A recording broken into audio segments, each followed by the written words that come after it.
It's time for another Dice Tower review with Randy White and Mark Streed.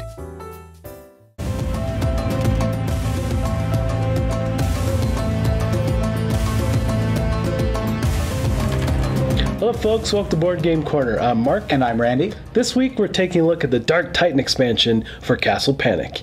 And make sure you guys stick around for later in the episode because we have a very special guest. Yes, we do. Castle Panic and the Dark Titan expansion are brought to you by Fireside Games. They play 1 to 6 somewhat masochistic players. It plays in about an hour and it supports players 12 and up. That's right. Let's go fight Agronach. The Dark Titan is Agronach. His 100-year banishment has come to an end, and he is out for revenge because you have built your castle on his sacred ground. There's definitely some good that you get with this expansion that can help the players. There's some cards that we'll take a look at first. We have Boiling Oil. You damage all monsters in the red, green, or blue swordsman's rings for 1 point of damage. Barrage is another card in your arsenal. You choose one ring or one color. All players may immediately play all hit cards of that type. Cavalier is another new card which is amazing for the players. Once he's played, then you will place the Cavalier token on any of the swordsman's rings that you choose. The Cavalier always activates after the players played all their cards, but before the monsters move, so he's kind of in between. He can move and attack, or he can attack and move, but he cannot fight or move twice. The other nice thing about the Cavalier is that his movement is not restricted to forward or back. He can move in any direction. He can move in and out of the castle ring. He can move clockwise, counterclockwise, whatever you want to do to get him where he needs to be. And when fighting with the Cavalier only attacks one monster on his phase, regardless of how many are in the space that he's on. So he deals 2 points of damage to the monster, and he takes damage equal to the monster's current health. However, it's important to note he does not have to fight, even if he is in the same space as the monsters.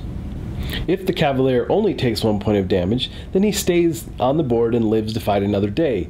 And on the next turn, he is returned to full strength. However, if the Cavalier takes 2 or more points of damage, he is destroyed and removed from the board. And the nice thing about the Cavalier as well is that he doesn't have to roll a dice when fighting the elite monsters that we'll talk about in a bit. They are unable to dodge his attacks. And remember, there can only be one active Cavalier in play at any one time. All right, let's have a look at some of the new monsters. So there are elite versions of the trolls, the goblins, and the orcs. So the neat thing about these, well, maybe not so neat, is that they have the ability to dodge. And what you do is that you just roll a 6-sided dice, and on a 1 or 2, the elite monsters will dodge your attack. The Boom Troll has a huge explosive pack on his back. He runs towards the castle wall, and if he hits it, he self-destructs, destroying everything in his wake, regardless if the wall or if is fortified. It just takes everything out. Now, if you slay him in an outer ring, then he self-destructs and destroys, well, everything in his wake as well, so even fellow monsters will receive damage of 1 point each. Also, if the Cavalier destroys the Boom Troll, then the Cavalier is destroyed as well. The Dark Sorceress. She is particularly evil. She comes out and everyone has to discard 1 card from their hand. Also, until she is destroyed, everyone's hand is reduced by 1 until she is out of the game. There are some additional help tokens for the players as well. There's the Reserve Squad, the Stonemason's Cart, and the Supply Wagon. When pulled from the bag, just like with monsters, the dice is rolled and they're placed in the forest ring. And as soon as you can pull one of these into the castle ring, they will activate.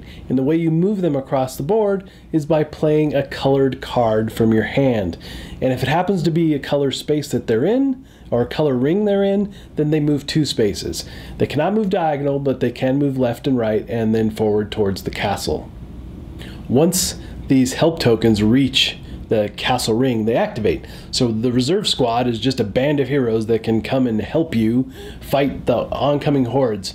And based on what their health level is how many points of damage you can do. The current player can pick any monster on the board and attack them. Secondly, the stonemason's cart will allow you to rebuild walls, and the supply wagon will allow all the players to draw cards. There's also some new plague tokens that you can pull from the bag that can affect all the green cards, red or blue cards in your hand, forcing all the players to discard them. There's also a wither token. This token forces you to pull the top card from the castle deck and banish it from the game. Not to the discard pile, out of the game completely. Now on to the Dark Titan Agronach. So, as you pulled heralds from the bag, they'll be placed on this card, not on the board like normal, but they place on this card, which is the backside of Agronach. There are 6 levels of Agronach if you have the promo card, 5 in the base game. But as you place each one on this card, things happen, bad things happen.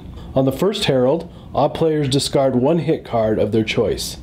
On the second herald, all players discard 1 special card of their choice.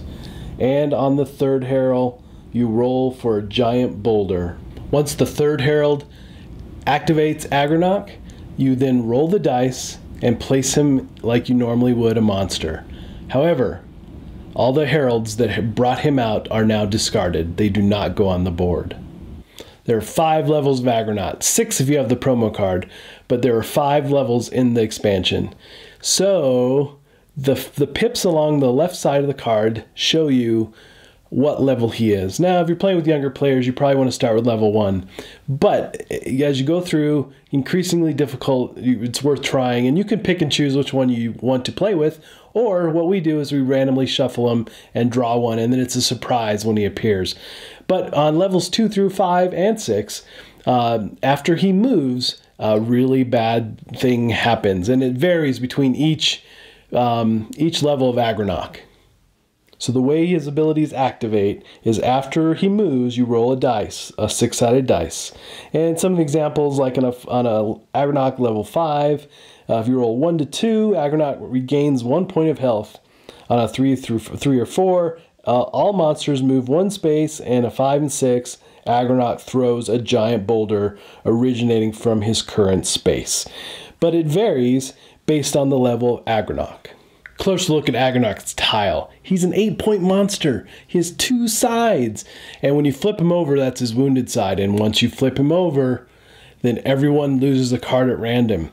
But in order to slay him, you have 8 points to get through. And if you have like the Barbarian or a slay card in general, those cards will not just take him out. They only do 4 points of damage.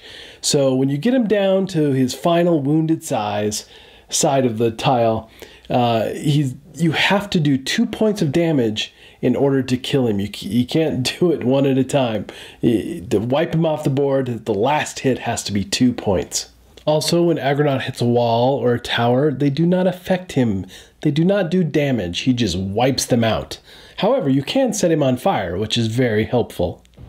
Okay, before we give you our thoughts, let's get to our special guest. Now, I happen to have one of the most epic games with the Dark Titan ever at GTS in Vegas earlier this year. And Eric Summerer is here to tell you about that experience. Gather round, children, for I have a dark tale to share. We were just minding our own business, defending the castle from the usual orcs and goblins, and the occasional fire imp. Then the fire imps set our walls on fire. As they do. We tried to repair them, but then a boulder came, and it decided to knock down a bunch of those walls and a tower. But this is all normal. We've done this before. We started gathering wizard cards that we were going to use against these nasty little buggers. But then the heralds started showing up. You know, the little minions of Agronach that do nasty things like steal the cards we were going to use against the fire imps and the boulders. It was fine. We were handling things. We were taking care of the threats, as we do. But things started to mount up a little bit, and we started looking a little panicky, and the designers of the game looked at us and said, well, you should, use the Cavalier. We're like, the Cavalier? What Cavalier? Turns out at the very bottom of the deck is a cavalier that can help you by running around and defeating bad guys. Oh, he's great, but he didn't show up for a while. We finally got him, and he was great. Then he died. Then we lost the wizard tower. With all those wonderful cards, we couldn't draw those anymore. Oh, and those heralds kept showing up, and eventually, Agnarok arrives. Agnarok is big. He's nasty. He likes to throw things like boulders. And he moves really fast. He moves like 2 spaces instead of 1 space. So he's coming at us, and we're getting a little panicky because we're running out of cool cards, and we can't stop the guy and other minions. It's not just Agnarok. Other minions are around too, and they are coming at us, and we're trying to deal with them. And we decide, well, we should put Agnarok on fire. So we got him in a fire, and that's doing a little bit of damage. We tried to slow him down with some cards like, oh, you don't get to move this turn. But then the other minions came at us. They're knocking down walls, and we're losing towers. Then Agnarok gets into the center. You know how hard it is to get somebody out of the center of the board? Oh, I bet you do. So he's like throwing things and knocking down towers and working his way around. There's only 1 tower left, and we look at each other, and it's like that moment when the ship is going to explode, and we all stand up and salute each other. It's been an honor serving with you, sir. And then we look, and we still have 1 card that we can use to take him out. And if we do this on this card, and he only moves 1 space around the circle, and then we spend this card on our next turn, we can do it. 1 tower remaining. 1 tower.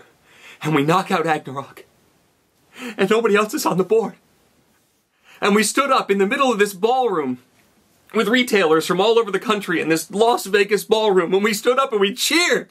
And everyone looked at us and they're like, what's going on over there? But we had won. We had defeated Agnarok with 1 tower left. Huzzah. Thanks, Eric. You are the master storyteller, my friend. You are indeed. And I swear, there was no embellishing. I was there.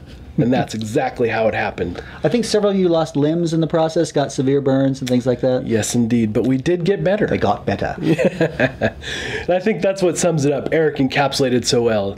Basically, this expansion is a blast to play. Every chance that I've had to play this with a group of people or family, it's just been so much fun. And, the components and everything are straight up in par with the game. There's no big improvements there. All the characters and cards and everything you mix it in, you'll never know they were new or something different. Right, exactly. Other than what happens, right? Yeah, they're cut from the same fabric as exactly. the original game. Yeah, perfect. And the other bit about that is that the different levels of Aggronach, right?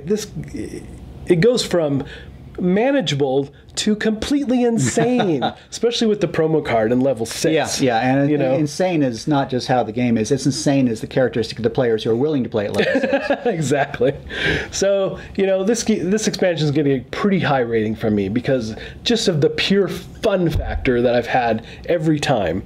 So I'm going to give it a 3.5 out of 4 corners.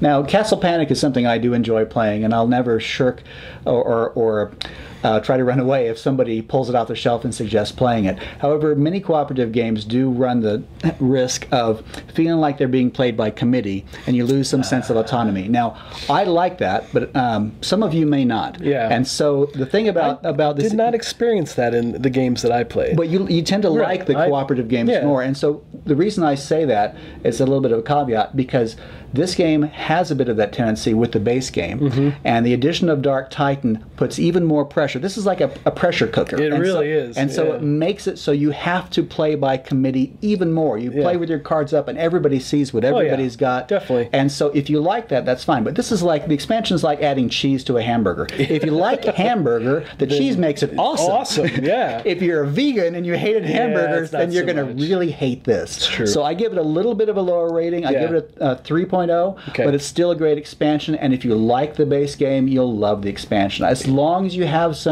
as long as your life is not super under pressure right now, because it does. It's so cool because there is a massive amount of pressure. There is. Like I said, Eric totally captured how it felt during that game. And most games are like that. I mean, we're not all playing in Vegas and standing up cheering, but the games I played as well, you feel like you're just snatching victory out of the jaws of defeat there, or frequently vice versa. And it was really down to one card, like Eric said. The last card I pulled was the Barbarian, which totally saved the day. And we had a game similar to that here, too. We did indeed. And we've also had games where you were one card away and you lose the last wall, and the next card in the deck was, if we'd only had that one. Yeah. So, bottom line, this expansion is really fun, and if you enjoy the main game or the base game, just definitely check it out. And, we've been playing with the Wizard Tower as well. Yeah. Combining both has just been really fun. They play well together. They really, really well. They did a great job in this expansion. So, folks, that's our review this week. Hope you enjoyed it. And until next time, we'll see you at the table. Unless Agronaut gets us, and then we won't.